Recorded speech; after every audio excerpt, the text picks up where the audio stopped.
Hey everyone, welcome to yet another edition of the e-commerce news roundtable.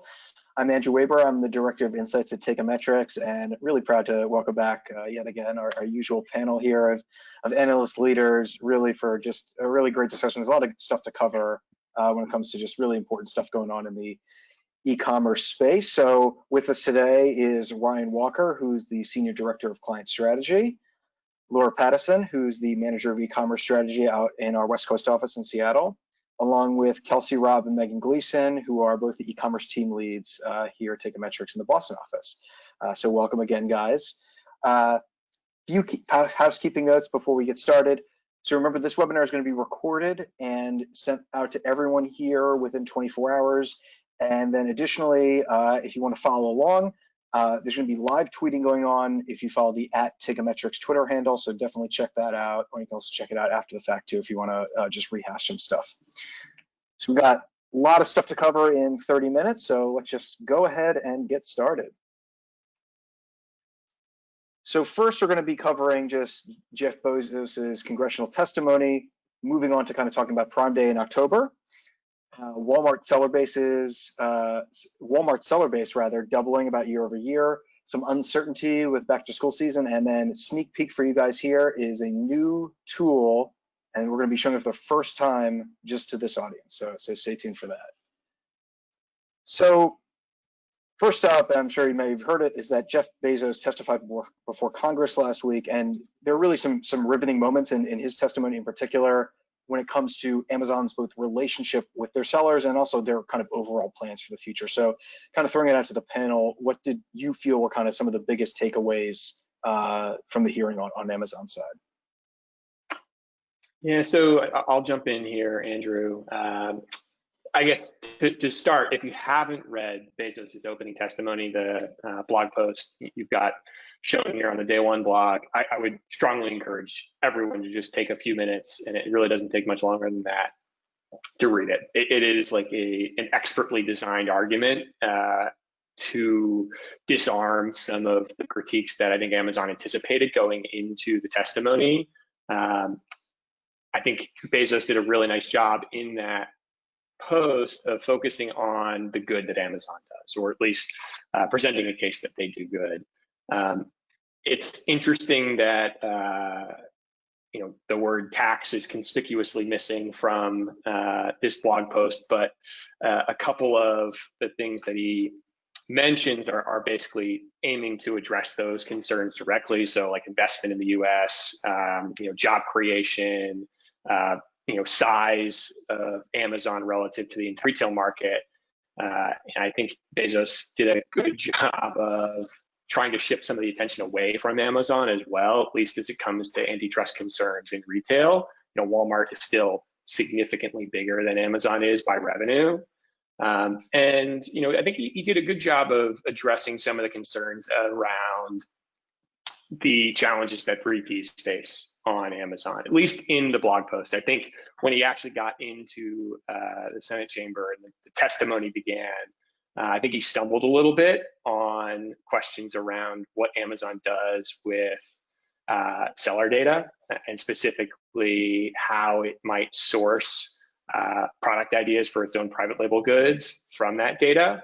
That, in my view, is kind of like the loudest concern I hear when it comes to antitrust debates surrounding Amazon. But I think it's kind of interesting just to put it in perspective. And I think Bezos could have made this argument more strongly that, yes, Amazon may use seller data to generate ideas to create private label goods, but that's basically what every retailer does. From Stop and Shop to your department stores, they all have their own private label brands, and they all have access to what's selling on their floors. It's like, this isn't really a new invention that Amazon has come up with. And when you look at it in terms of revenue, comparatively, Amazon makes very little money from this. I think it's around 1% of total revenue. Compare that to private label revenue for Walmart, which I think is around 15%, or Target, 33%, Kohl's, almost half of their revenue comes from private label. It's really not that meaningful. So I guess if this ever became a really big problem for Amazon, and antitrust action was going to take place because of this, I don't think it's that problematic for them to just jettison the private label business. It isn't a huge contributor to the overall business.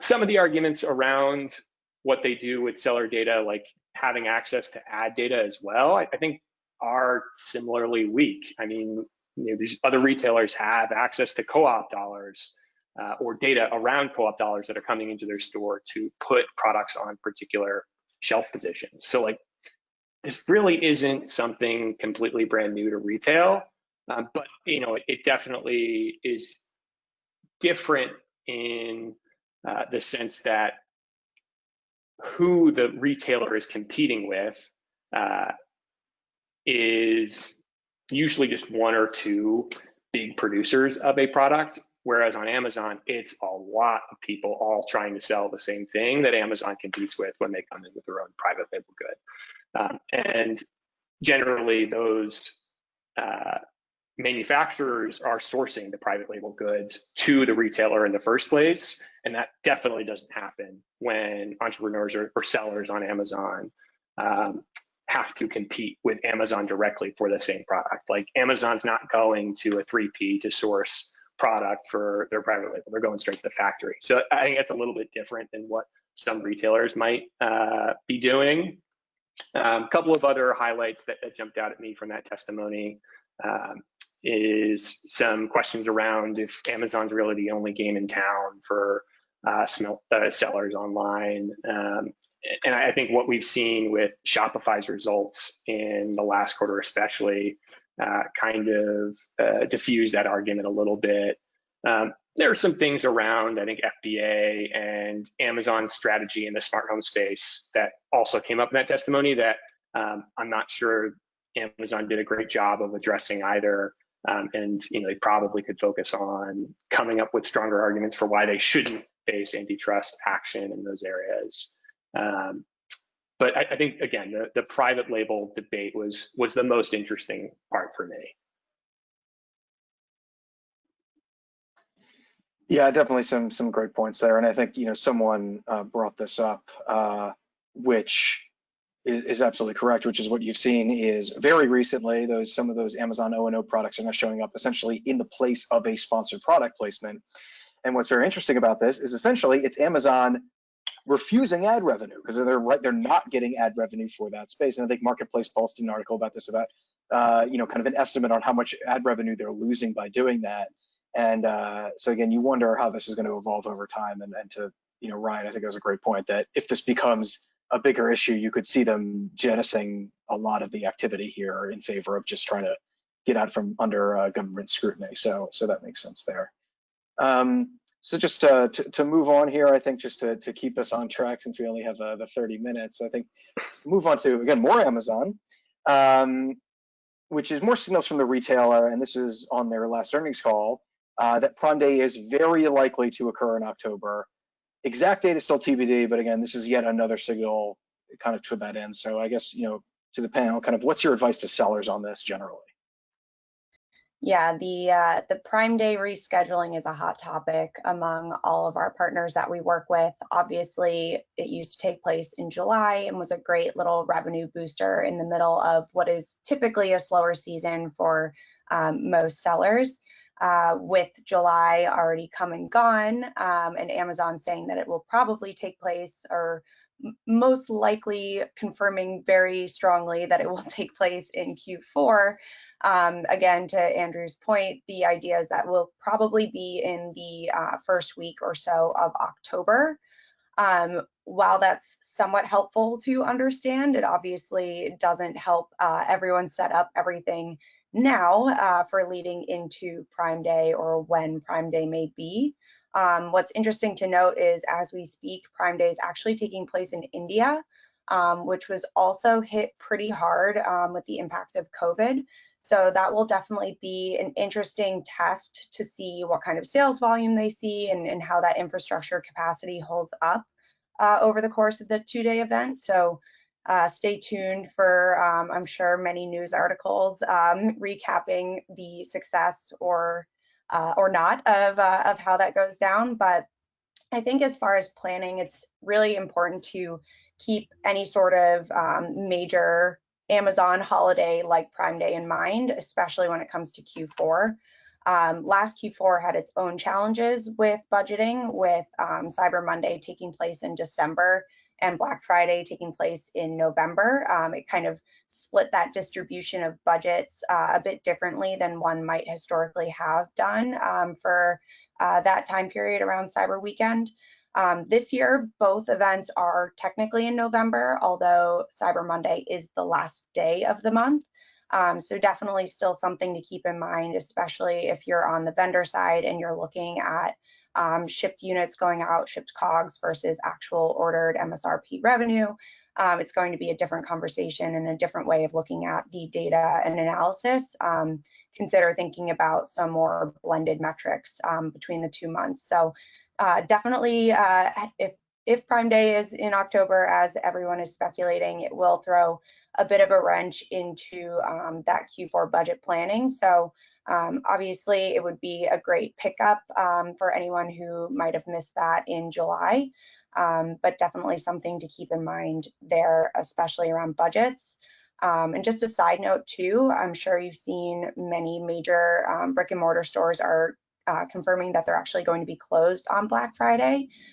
So interesting to think there, will we see Amazon pick up that volume of shoppers that usually are out and about on Black Friday, or if we'll actually see those brick and mortar .coms taking place and being able to have more of that volume on their own sites. We've seen other stores in the landscape, the e-commerce landscape, making their online purchasing a little bit easier, or introducing more of the ad component there. So it'll be interesting to see how that all plays out come Q4. Yeah, some great points, Kelsey. And also, I think it's going to make we talk about shipping windows, which, when you think about getting stuff into Amazon for the holiday, that was typically early December. That may even be earlier this year. And then you're kind of running into Black Friday, Cyber Monday, in addition to the shipping windows, even for pre-Christmas. So it's going to be definitely, sellers, hold on, because it's going to be, I think, stay agile, I guess, is the best way of putting it. Next up is kind of moving on to Walmart. So this is a report out of Marketplace Pulse, and this was covered by several outlets. Here's Retail Dive. Walmart has doubled its seller count year over year, which is pretty incredible to think about. And so just think about really the competition on Walmart, which we'd already kind of talked about. Oh, it's kind of a greenfield. Well, maybe that greenfield's getting a little crowded now. So kind of how do you see this from a seller perspective? What should people be focusing on? Yeah, I'll take this one. So seeing the seller count double year over year, it's right around 50K now is pretty incredible. So we've actually started to see this increase since February 2020, where on a monthly basis, 1,000 to 2,000 sellers have joined the marketplace there, but we actually saw an upwards of 3,000 per month, which is quite a large jump looking at it historically. And that was right around June. And that actually was pretty incredible to see. And that was right around the Shopify announcement that we got in June as well, that partnership and that integration there. Walmart also had a lot of opportunity, especially with COVID hitting and the pandemic there, Amazon not being able to fulfill and having those longer lead times. I think that's really benefited Walmart and has actually driven a lot of sellers to see that opportunity. So we're continuing to see that trend, and they're actually projecting that that monthly number of sellers joining will continue to increase each month. So we'll probably see greater than 3,000 per month consistently moving forward there, which will be really really great to see that product expansion and just seller count increase, and also with the partnership with Shopify. Their goal is really to get some of those Shopify sellers, on Walmart with that integration, where with that connection with being able to set up listings easier, and also being able to see data, vice versa with that integration. Really just trying to make that ease and that barrier much lower for those sellers. So that should make a lot of sellers want to switch over and join the Walmart marketplace just with like some of the recent events with the pandemic as well. So not only has the, interesting enough, the seller count grown, but the number of products listed on Walmart has actually decreased. And this is due to we saw around like 14 million products actually taken off of Walmart, and those are delisted primarily in the book and in household category there. Although those only accounted for 10% of sales, I think a more important metric to look at is the seller count as they're growing, instead of like the breadth of the products. So also, I think Walmart has a big opportunity to continue to take advantage of the position that they're in, being so young with their sellers as well, as Amazon's running into fulfillment issues. That's definitely gotten a lot better over the last couple of months, but they can definitely take advantage of this opportunity. Implications for advertising for these sellers as well. It's, there's a lot of uncharted territory there, kind of like Amazon, even like 5 or 6 years ago. Walmart is definitely in that position. So as we see more and more sellers join, it's starting to shape up, what Amazon saw those couple years ago. So a lot of opportunities on the advertisement placement side there. And then also a few areas that Walmart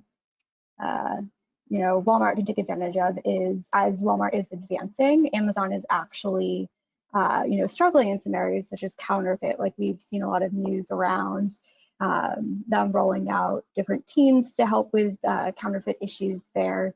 We've seen some brands like Nike almost take their business off there, while some luxury brands are trying to work with Amazon. So while Amazon's facing those struggles, Walmart is really kind of taking advantage of the opportunities right now. So I think we'll see a lot of great progress there, especially with that Shopify integration.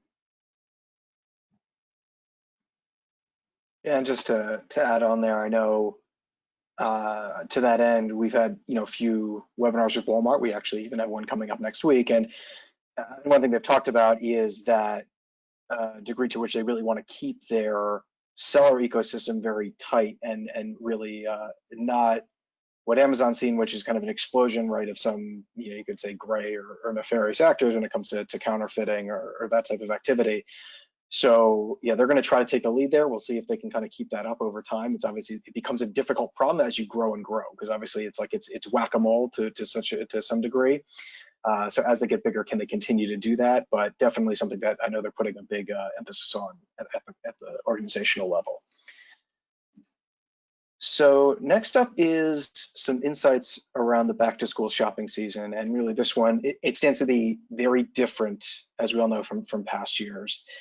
And you're going to see certain classes of products, right, that could see big dips year over year, but you could also see other products, you think like in-home learning products, that stand to see a lot more activity than what you maybe saw in 2019, 2018. So, kind of throwing out to the panel, kind of how are you guys thinking about these developments in relation to your sellers? Yeah, back to school season, truly the most wonderful time of the year for parents and the event horizon for kids and teachers alike. The uncertainty of back to school season this fall is really high. Schedule plans are varied. Some are planning to completely go back to 5-day-a-week classes. Some are doing a hybrid model of some students come in 2 days a week and they switch, and virtual learning the other 3 days of the week. And then some are planning, at least for the first semester, the first half of the year, to do completely virtual classes. So the demand for different products this year is going to be varied than years past.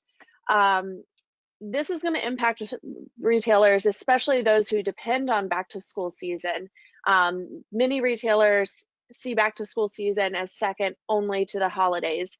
I think the Children's Place in this reported that they often see Q3 higher than Q4 due to the back to school season. So this is going to be really impactful, especially for softline retailers that have already been pretty significantly impacted by COVID.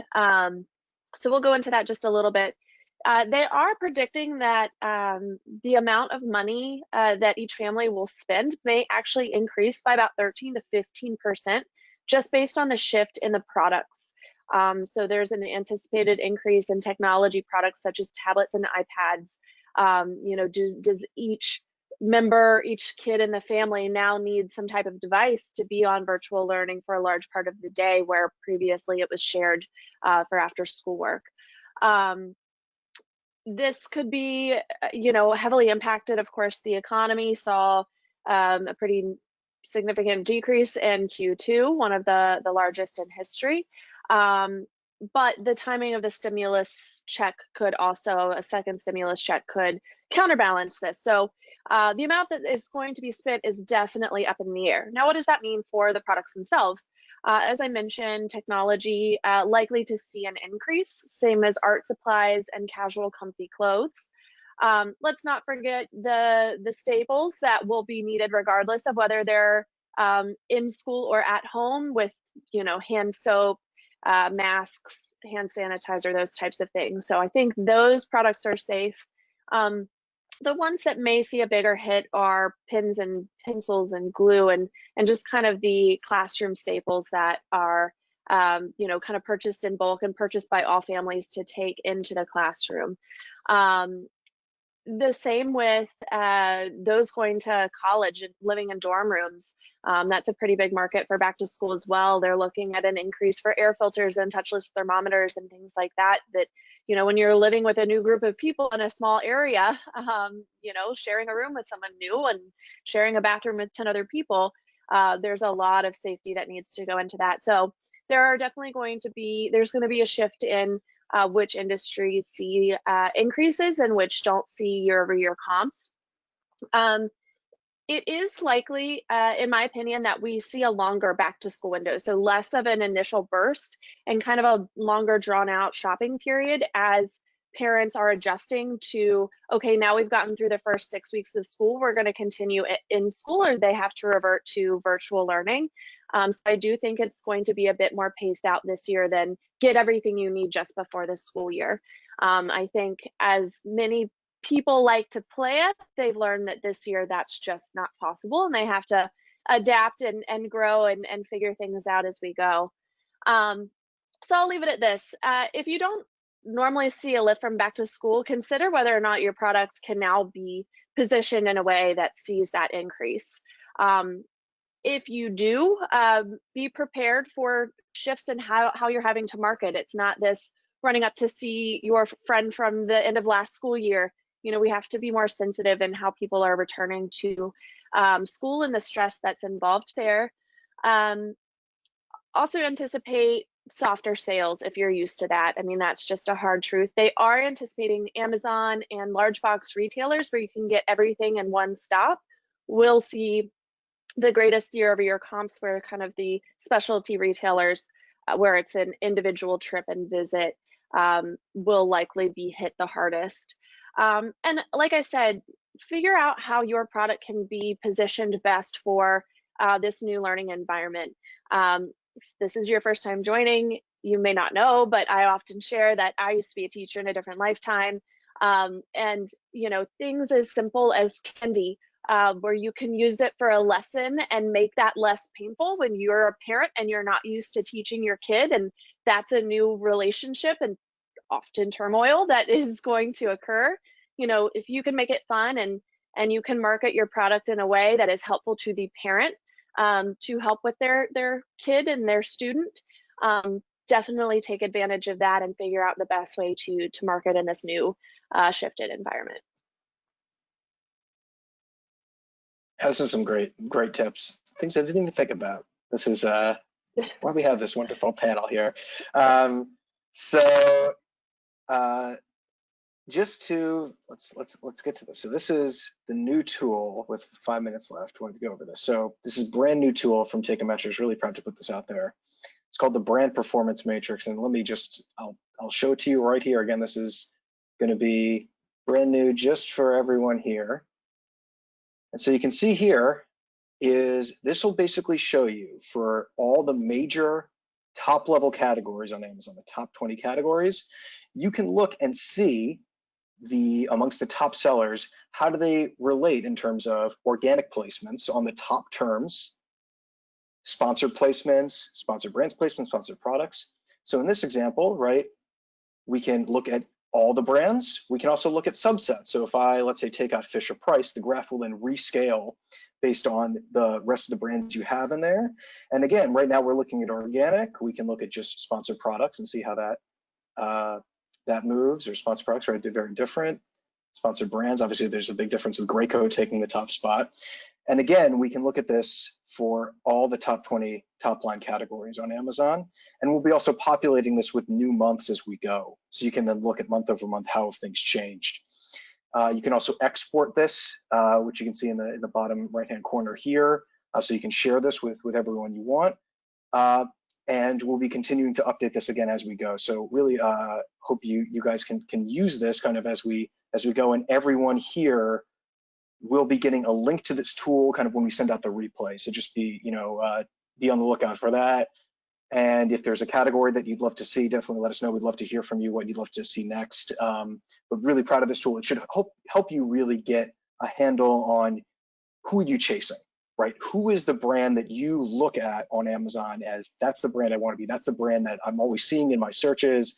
What are they doing? What's their presence on these most popular terms, which is really, that's how you drive volume. That's how you drive sales velocity, which is how you really drive organic results when you think about just really getting yourself in a position where you can battle those top folks. It's really just increasing your sales velocity.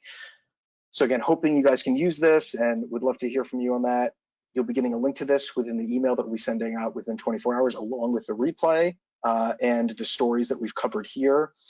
So with a couple minutes ago, I think we can end a little early, but again, thank you all for joining us. We're going to be doing another one of these next month and reviewing more stories.